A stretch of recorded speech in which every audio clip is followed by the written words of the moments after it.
જય શ્રી કૃષ્ણ બાળકો, કેમ છો બધા? મજામાં તો છો ને? તો ચાલો આજની વાર્તા સાંભળીએ. વાર્તાનું નામ છે એકલવ્ય. આજે આપણે એકલવ્યની વાર્તા સાંભળીશું. બાળકો, એકલવ્યનું નામ તો તમે જાણતા જ હશો. એનું એક સરસ મજાનું ગીત પણ છે. તો ચાલો બાળકો, આપણે બધા સાથે મળીને એક ગીત ગાઈએ. દ્રોણ ગુરુએ ના પાડતા મૂર્તિ બનાવી વિદ્યા શીખ્યો. દ્રોણ ગુરુએ ના પાડતા મૂર્તિ બનાવી વિદ્યા શીખ્યો. અર્જુન જેવો વીર ધનુર્ધર એકલવ્ય એ ભીલ કુમાર.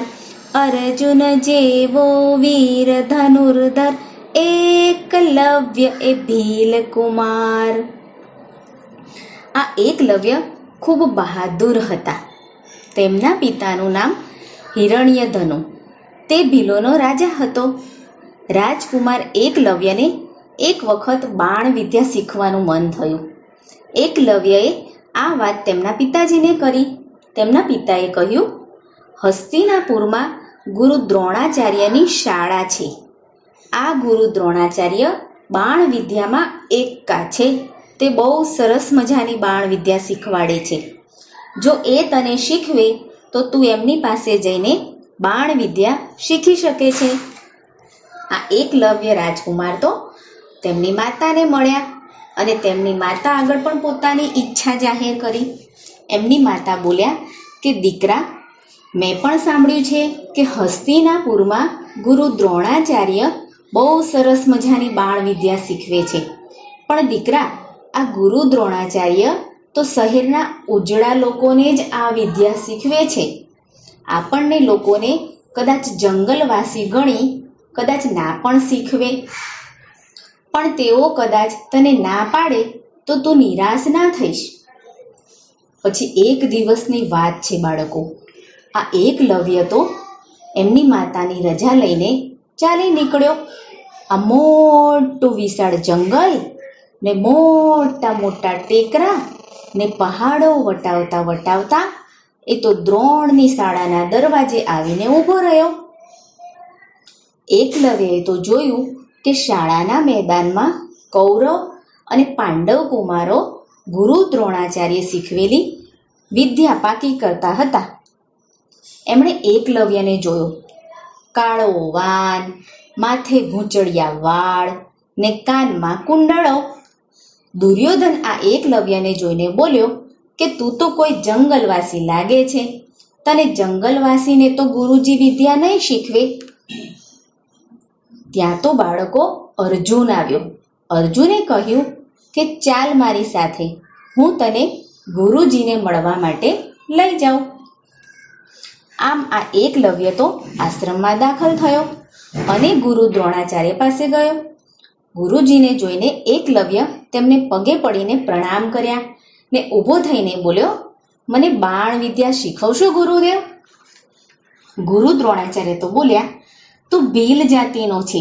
આ બાણ વિદ્યા તો ક્ષત્રિયોને જ શીખવાય. આ વિદ્યા તો ઊંચી વર્ણના લોકો કાં તો બ્રાહ્મણ જાતિના લોકો જ શીખી શકે છે. તું તો ભીલ જાતિનો જંગલવાસી, તને શી રીતે શીખવું? એકલવ્ય તો એક પણ શબ્દ બોલ્યા વિના ગુરુને પ્રણામ કરી પાછો વળી ગયો. પણ આ એકલવ્યના મનમાં તો એક નિશ્ચય થઈ ગયો ચૂક્યો હતો. મારે બાણ વિદ્યા તો શીખવી જ છે. હું આ ગુરુ દ્રોણાચાર્યને જ ગુરુ બનાવીને જાતે અભ્યાસ કરીશ અને અજોડ બાણવડી બનીશ. એકલવ્યએ તો ફરી જંગલની તરફ જવાનો રસ્તો પકડી લીધો. અને બાળકો, આ જંગલ પણ એકલવ્યને પાછો બોલાવી રહ્યા હોય એમ લાગતું હતું. આ શહેરની ઉજળી વસ્તી ભલે એનો સ્વીકાર નહોતી કરતી, પણ જંગલની કુદરત એની પાઠશાળા બનવા માટે તૈયાર હતી. એકલવ્યએ તો આ જંગલમાં એક સરસ મજાની શાંત જગ્યા શોધી કાઢી. ત્યાં સરસ મજાનું ઝરણું પણ હતું ને વડનું ઘટાદાર ઝાડ પણ હતું. એણે ત્યાં એક સરસ મજાની ઝૂંપડી બનાવી અને વડના ઝાડ નીચે ઓટલો બનાવ્યો અને એકલવ્યએ તો માટીમાંથી સુંદર મજાની ગુરુ દ્રોણાચાર્યની મૂર્તિ બનાવી ને એ ઓટલા પર પધરાવી. રોજ સવારે તે મૂર્તિને ફૂલ ચડાવતો, મૂર્તિની પૂજા કરતો. એકલવ્યને ભણાવનાર કોઈ નહોતું, પણ તેને શ્રદ્ધા હતી કે તેની ગુરુ ભક્તિ જરૂર તેનો સાથ આપશે અને થયું પણ તેમ જ. તેની ઈચ્છા ફળી ને તે એક મહાન બાણાવળી થયો. એક દિવસ ગુરુ દ્રોણાચાર્ય આ કૌરવો અને પાંડવોને લઈને ફરવા નીકળ્યા. ફરતા ફરતા ગુરુ દ્રોણાચાર્ય અને કુમારો આ જંગલમાં આવી ચડ્યા. તેઓ તેમની સાથે એક કૂતરો લાવ્યા હતા. આ કૂતરો તેમને જંગલનો રસ્તો બતાવતો હતો. કૂતરો આગળ આગળ ચાલે ને તેઓ આ કૂતરાની પાછળ પાછળ ચાલી રહ્યા હતા. કૂતરો થોડો આગળ નીકળી ગયો હતો. ત્યાં અચાનક તે ભસતો બંધ થઈ ગયો. પછી અર્જુનને થોડા આગળ જઈને તપાસ કરીને જોયું તો કોઈકે બાણથી આ કૂતરાનું મોં ભરી દીધું હતું. મોંની આસપાસ બધા મળીને 7 બાણ ગોઠવાઈ ગયા હતા. લોહી નીકળતું ન હતું ને મોં જકડાઈ ગયું હતું ને આ કૂતરો ભસી શકતો ન હતો. અર્જુને પાછા ફરી બધાને બોલાવ્યા ને આ કૂતરો બતાવ્યો. પછી ભીમ આ કૂતરાને જોઈને બોલી ઉઠ્યો કે ગુરુજી, આને 7 બાણ માર્યા છે, છતાં એમાંનું એક પણ બાણ જીભને અડ્યું નથી. એ કેવું? ગુરુ દ્રોણાચાર્ય બોલ્યા, એમાં જ તો ખરી ખૂબી છે ને. આવું કામ કોઈ હોશિયાર બાણાવળી જ કરી શકે. આપણે એને શોધી કાઢીએ. કૌરવો અને પાંડવો તો આ બાણાવળીને શોધતા શોધતા ગુરુ દ્રોણાચાર્યની સાથે સાથે આગળ ચાલ્યા. બધા એકલવ્યની નજીક આવીને ઊભા રહ્યા. એકલવ્ય તો તેણે બનાવેલી આ માટીની મૂર્તિની પૂજા કરી રહ્યો હતો. કોઈના પગલાંના અવાજ સાંભળી એણે પાછળ નજર કરી. ગુરુ દ્રોણાચાર્યને ઓળખ્યા ને ઊભો થઈ એમની પાસે આવ્યો અને એમને પ્રણામ કર્યા. ગુરુ દ્રોણાચાર્યએ એને ઊભો કર્યો ને પૂછ્યું, આ કૂતરાને બાણ તે મારેલા કે? એકલવ્યએ તો ડોકું હલાવીને હા પાડી. દુર્યોધને પૂછ્યું, તને આવી વિદ્યા કોણે શીખવી? તારા ગુરુ કોણ છે? એકલવ્યએ કહ્યું, આ બધો પ્રતાપ તમારી સાથે ઊભેલા આ ગુરુજીનો છે. ગુરુ દ્રોણાચાર્ય તો આ એકલવ્યની વાત સાંભળીને વિચારમાં પડી ગયા. તેમણે અર્જુનને અનેક વાર કહ્યું હતું કે બાણ વિદ્યામાં તારાથી ચડિયા તો કોઈ નહીં થાય. તેમણે એકલવ્યને પૂછ્યું, હું તારો ગુરુ કેવી રીતે?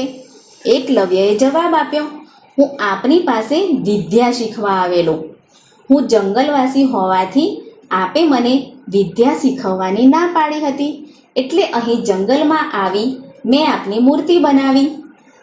હું બાણ વિદ્યા શીખ્યો. આપ જ મારા ગુરુ છો. સૌની નજર ફરીથી પેલા વડના ઓટલા પર, જ્યાં માટીની મૂર્તિ હતી તેના પર પડી. બધાએ ધ્યાનથી જોયું તો એ મૂર્તિ નખશીખ ગુરુ દ્રોણાચાર્યની જ હતી. તેમના જેવું જ મોં, તેમના જેવા જ વાળ, તેમના જેવા જ હાથ ને પગ. એકલવ્યના આ વચન સાંભળીને દ્રોણને તેની પરીક્ષા કરવાનું મન થયું. તેઓ બોલ્યા કે હું તારો ગુરુ છું, બરાબર ને? તો તારે મને ગુરુ દક્ષિણા આપવી જોઈએ ને? એકલવ્યએ કહ્યું, ઘણી ખુશીથી. આપને ગુરુ દક્ષિણા આપવાનો લહાવો મારા જેવા ભીલ કુમારને ક્યાંથી મળવાનો હતો? માગો માગો ગુરુદેવ, હું તૈયાર છું ગુરુ દક્ષિણા આપવા માટે. ગુરુ દ્રોણાચાર્ય તો બોલ્યા, તો પછી ગુરુ દક્ષિણામાં તારા જમણા હાથનો અંગૂઠો જ લઈ લઉં ને? ખુશીથી ગુરુદેવ. બોલતા જ એકલવ્યએ તો અંગૂઠો કાપવા ધારદાર છરી હાથમાં લીધી. કૌરવ કુમારો અને પાંડવ કુમારો કુતૂહલ ભાવથી એ દ્રશ્ય જોઈ રહ્યા હતા. ગુરુ દ્રોણાચાર્યને થયું કે ભવિષ્યમાં આ એકલવ્ય અર્જુનનો હરીફ બની આગળ ન નીકળી જાય. તે શંકાથી, તે વિચારથી તેમણે આવી માંગણી મૂકી હતી. એકલવ્ય અંગૂઠો કાપવા જતો હતો ત્યાં જ એને અટકાવતા ગુરુ દ્રોણાચાર્ય બોલ્યા, બસ પુત્ર, અંગૂઠો મને મળી ચૂક્યો. મને તું વચન આપ કે બાણ છોડતી વખતે તારા જમણા હાથના અંગૂઠો બાણને અડકશે નહીં. દ્રોણના બોલ સાથે જ એકલવ્યની અંગૂઠો કાપી આપવાની આ તત્પરતા બધા જોઈ રહ્યા હતા. હવે એકાએક દ્રોણે અંગૂઠો લેવાને બદલે આવા વેણ કેમ કહ્યા એ સમજવા સૌમથી રહ્યા હતા. હું વચન આપું છું ગુરુદેવ, બોલતો એકલવ્ય એમના ચરણો પાસે બેસી ગયો. દ્રોણે એકલવ્યના માથા પર હાથ મૂકતા કહ્યું કે પુત્ર, તને મારા અંતરના આશીર્વાદ છે. જગતના બાણાવળીઓમાં તારી કીર્તિ અમર થાવ. એટલામાં તો સૂરજ આથમવા લાગ્યો ને મૂંગા ગુરુ દ્રોણ, કૌરવ અને પાંડવ કુમારને લઈ હસ્તિનાપુર આવવા માટે નીકળી ગયા. આ બાજુમાં એકલવ્યએ પણ પોતાના ઘરની વાટ લીધી. માતા પિતાને પોતાની આ સિદ્ધિની વાત કરવા તે ઉતાવળો બન્યો હતો ને ઘેર પહોંચીને એકલવ્યએ આ બધી વાત તેના માતા પિતાને કરી અને તે તો બહુ ખુશ થઈ ગયા ને પછી બધાએ સાથે હળી મળીને ખાધું પીધું ને મજા કરી. વાર્તા થઈ ગઈ પૂરી, બાળકોને મજા પડી. આવજો બાળકો. જય શ્રી કૃષ્ણ.